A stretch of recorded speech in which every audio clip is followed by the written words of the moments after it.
Welcome to the Marketing Revolution Podcast. This is the underground movement of savage marketers from all over the world. We are not Fortune 500 companies. We are real entrepreneurs with real businesses that have one major thing in mind: to set goals and devour them daily. Because we understand that everyone wants to eat, but only savage marketers are willing to do the hunt. Now let's get this revolution started. Hey, what's happening, everybody? John Hiley here with the Marketing Revolution Podcast.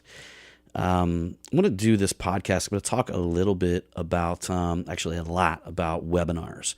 And, I've done several webinars that have been live, and I have ran quite a few webinars that were what you call evergreen. We'll get into a little bit of both of them, and I want to get down to the nitty gritty here and just tell you guys exactly what my plan is in the next year for webinars. So I'm actually making a commitment, and my big commitment is trying to do, or at least, on the weeks that I'm going to be in town, which is most of the year, to do a webinar each and every week about our software company. So that right there is key. Some of you guys may not know, but we do own like an industry specific like website builder and software, CRM system, all kinds of really good things. It's very, very industry specific with the automotive industry. But I find that it's much easier to communicate and target your clients and customers when you are that specific. So, a lot of you guys do know that we actually have, we got groups, we've got Facebook pages, we've got meetups where next week I'm going to be at the Mobile Tech Expo, and which is basically, it's where all of the automotive techs get together, hang out. There's exhibits there. We end up hanging out with all of our friends, and it's really a very, very targeted industry. So I think I'm talking to a lot of people that may be in that type of target industry, okay? And I'm going to start off by saying, I'm going to talk a little bit about the webinar, but I'm going to start off by saying no matter what industry you're in, literally the way that you become a creator in that industry is finding something that usually it's a problem that you solve for yourself that you can scale to other people, okay? So you have a problem, you solve it because there's nobody in your industry that can solve that current problem for you, and you put it together in a package that you can sell. All right, so that's usually how the best, and in fact, that is how the best ideas are born, absolutely. So I don't know what niche, what industry, whatever you're doing, look around and see if there is an opening. I guarantee you there is. There's some sort of pain point or something like that you're dealing with. I even, there's a lady, what is her name? I cannot remember her name, but she was in a specific industry that had a bunch of legal documents that needed to be drafted up for each and every company that came into that. And she began running a service basically giving this specific industry these legal documents, right? Or she had them already prepared. So literally her product was a byproduct of something that she had to do to get started in her own business, in her own industry, okay? And I love to talk niche here because I'm entrenched in a niche. Not only do we sell tools, do we sell, the media packages, but we sell events. We just do all kinds of stuff in our specific niche. And I want to talk to you guys a little bit about why I am basically going back to the webinar within this next entire year, okay? So specifically webinars, they are literally designed to provide lots of value. If you're not providing some sort of value in your webinar, if you're not inspiring people to take action, if you're not inspiring them, if they're not feeling lifted by that webinar, if you're not taking them to that next level with that webinar, then you're dead in the water to begin with because nobody's even going to listen to you, okay? But a lot of times, keeping people involved and engaged in your webinar is going to take a series of stories, a series of, explaining to them exactly how you came to the conclusion that the product that you have is going to solve all of their problems. And what that normally is, in fact, what they call it is an epiphany bridge, okay?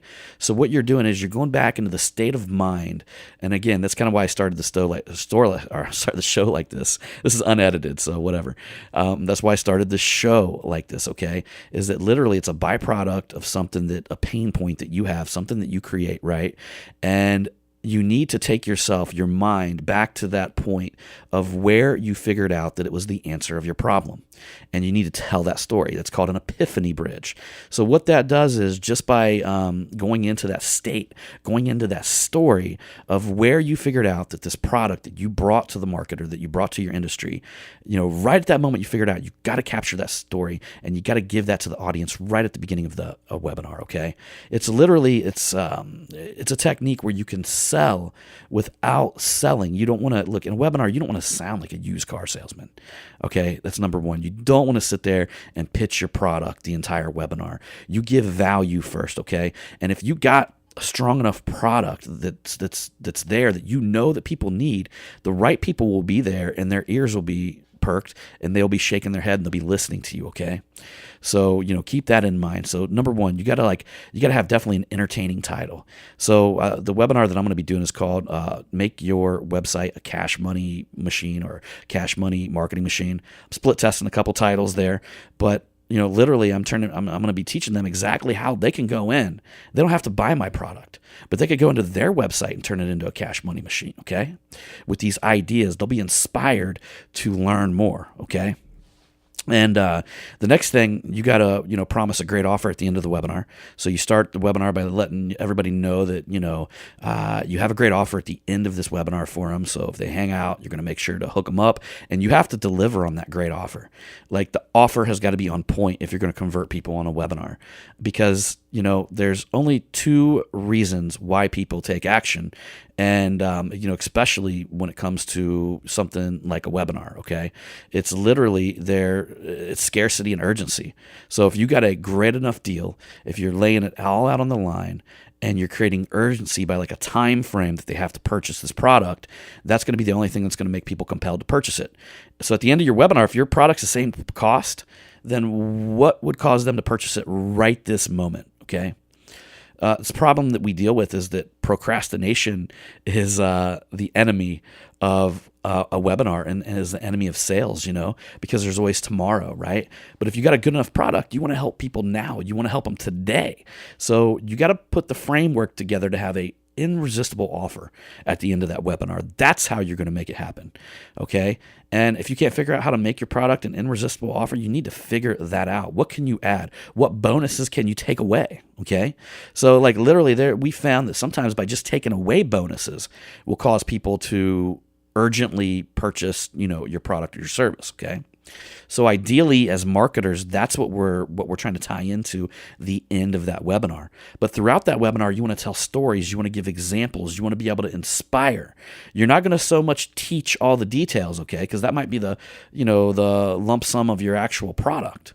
You're going to inspire people to understand exactly why your product or how they can even take their own product and sharpen it to the point to where it will deliver the results that you guarantee in the webinar, and as you go through this webinar, like y'all, don't get mad if you don't do a whole lot of sales right at the beginning, because I'm going to tell you what, and I'm going to tell you why I'm doing these live, because I used to do a lot of evergreen webinars, and basically meaning I pre-recorded it, put together, all the stuff, and allowed people to watch the replays or watch what would be like a live recording. The reason why I'm not doing that with this product is, number one, it's about, with discounts and all that stuff, it's like a $2,300 product, with a $97 a month fee that's attached to it, right? So it's a big, big product. So one of the things that I'm going to be looking for in the first probably, as long as I'm doing the webinar, but ideally in the first 4, I want to try to surface as many, as a marketer, what we would call common objections as possible. So I want to know exactly why they're saying no to the product. If I'm selling it to them and they're saying no, I want to get them questions. I want to surface them objections. So when I do my next webinar the following week, I have, I can actually make it better. So I can go back to the drawing board and I can address them common objections. And if I don't have a way to address that common objection, then I need to build something that counters that common objection, okay? If it's like another piece of software, or if it's something out there that my system currently doesn't have, but I'm hearing a need for it, then I've got to build that. All right. If it's something that I just didn't convey the message properly, then I've got to structure that into the webinar structure. So little by little, what happens is the further that the more that you're actually going. Okay. So the further that you actually, hey, how you doing, Nick? I'm actually on Facebook Live as well, guys. So I've been recording and doing Facebook Live. So if you haven't checked out my page, it is John Hiley Success. And but yeah, what's up, Nick? I can't wait to see you next week as well, buddy. So, but what you're doing here is you're creating a sales presentation that is not only compelling, it not only inspires your audience to take action, but it also becomes bulletproof the more that you do it, okay? And I see so many people out there that think that their product or whatever their offer or their first sales pitch is so good that everybody should buy from them. Nah, man, that's the biggest bullshit that anybody's ever going to tell you. People vote with their wallets. So if your sales presentation is that good, if people do want to, if it is that great, okay, it's going to have a high conversion. Basically meaning a lot of the people that purchase are going to purchase. They're going to follow through. If they don't, then it's not that good, and your presentation's not that good, and you shouldn't take that to heart. You should listen to the people and go and create something that they want. Okay. It's like live feedback. It's so valuable to be able to do that in a live webinar. So actually, I'm going to be launching, I got a live webinar tomorrow. And it's going to be, I've got registrations all out there. I'm going to be emailing our list and all this kind of stuff, allowing them to register. However, I will do something. What I'm going to do is I'm doing this on Tuesday because it's the first day of the year.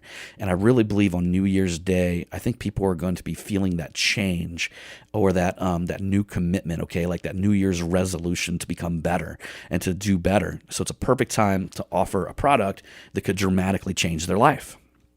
There on out, I'm going to be pushing them on Thursdays. That's the webinar day, okay? So like so many tests have been ran. Now, it does depend on your industry, so I will be testing a few things here and there, but so many tests have been ran on very, very successful Thursday evening webinars. So typically what you do is you build the traffic, you push the traffic to the webinar Monday through Thursday up until the webinar, okay? And then after Thursday, once you've created it, you drop it into the evergreen and you push the reruns through the weekend, okay? I'm tripping over my words today. You push the reruns through the entire weekend, and then you rinse and repeat the cycle over and over again. Each and every time you have a new webinar, it becomes a little bit more bulletproof. It becomes a little bit stronger. You address more common objections. You begin to understand common questions that you can actually framework into the webinar. But literally, a lot of times a webinar is a series of like telling us stories, but the story is actually not only designed to inspire, but also to counter a common objection. So it's like, what story can I think of, something that happened to me or something I did to change my business inside of that webinar that counters this common objection that keeps coming up. So I hope you guys like that, man. I spent a lot of time researching and studying webinars, you guys. And I'm telling you, it's a good thing. Now back to the evergreen webinar, okay? So the cool thing about the evergreen webinar is that once you build one that's like lit, that's on fire, maybe your highest conversions ever, and you even got the back end recorded where you did your sales presentation at the end, or you gave them that special offer. And I will tell you guys, I always ask, I'm like, hey man, can I have your permission to go ahead and give you my special offer? You always ask that, okay, because you want them to say yes, we do, right? And so that's another thing. I'll go on to that here in just a moment. But literally, the evergreen webinar is something that's created and it just plays over and over again, and people watch the reruns. So basically, it's just a system that you can advertise, whether it's on Facebook, whether it's on anywhere. Like anytime, like I don't give a fuck. Mike Dillard's hitting you up, or one of these guys out here that do these wonderful webinars. They're pitching you an evergreen. So when you click on it, you're watching a replay. Okay, so they're good, they're effective, right? But I would guarantee you that they did it live multiple times before they built out an evergreen. Okay, and I had a mentor of mine basically tell me that a key to launching a product is doing a webinar every week for an entire year, and I want to commit to that. I just want to commit to it. I believe it's true. I believe it strengthens the objections of your products. I believe that it brings up so many questions in the future. And it's literally almost like a 1 hour, hour and a half meeting with your people. And not to mention, you can actually take that webinar and translate it onto the stage. So, selling on stage is a lot like a webinar. That's really what they the webinar experts out there had literally broke down. A lot of people, like some of the people like Dan Kennedy or some of the people like Zig Ziglar. But Dan Kennedy mainly was the man selling on stage. They've literally reverse engineered his stuff, and figured out that it can be applied on a web seminar. And the cool thing about that is you don't have to get a bunch of people in the room. Back in them days, they had things called table rushes, meaning like they would literally sell on the stage and they would have actors in the audience that would run back to the tables during the sales process, creating what was called a table rush, because people, for some reason, like the first person won't stand up. It's like, what if I stand up and I'm the only person that goes to the back of the room? So they would plant like 5 people in the room to walk to the back of the room and head to the tables. So that way other people would just jump in line and follow them. Crazy stuff, crazy stuff. And you go back to the beginning of this podcast, you can listen to some of the laws of persuasion that I talked about. And I'm going to talk about bad persuasion. I'm talking about the good kind, the kind that you got a good product and service. You have to be able to talk people into purchasing it, right? You have to become a good salesman. You have to be able to do that, okay? Whether it's a webinar, whether it's on face-to-face, whether it's on YouTube, whether it's on Facebook Live, doesn't matter. You have to be able to master like what would compel people to purchase and buy that product. So that being said, guys, another thing I want to tell you guys about is a technique that I learned during the webinars. If you can ask questions like, hey, if you can ask yes questions during that webinar, have everybody nodding their head yes, all right? Hey, you guys ready to get this thing started? You guys ready to learn a ton on this webinar? Hey, how would you guys like to make a ton more money off of your website? Hey, how would you guys like to, stop doing cold calls and, have a nonstop referral traffic coming to you that's high-end clients? Hey, how would you guys like to do this? And you keep the head saying yes, and they're shaking their head yes. And then you go to pitch the offer, they're more inclined to say yes, okay? So don't get them, shaking their head no through the whole webinar. Hey, you guys wouldn't like this now, would you? Now, would you guys like it if your competitors did this to you? Now, how about this? No, because when it comes to the offer, they're going to say no. And I know it's this weird psychological thing, but so many tests have been ran that it's proven that if you get in the habit of asking yes questions, whether it's in a sales presentation or whether it's in a, like I'm saying, face-to-face, or whether it's in a webinar or whether it's on stage, that literally you want to continuously ask them yes questions. So, all right, guys, I'm going to bounce out of this podcast here. And as usual, we'll see you on that next one. Thank you for taking the time to listen to the Marketing Revolution podcast. If you know somebody that needs this message, please share it with them. Please write us a 5-star review on iTunes or Stitcher. And remember, everybody wants to eat, but only savage marketers are willing to do the hunt. I look forward to seeing you on the next one.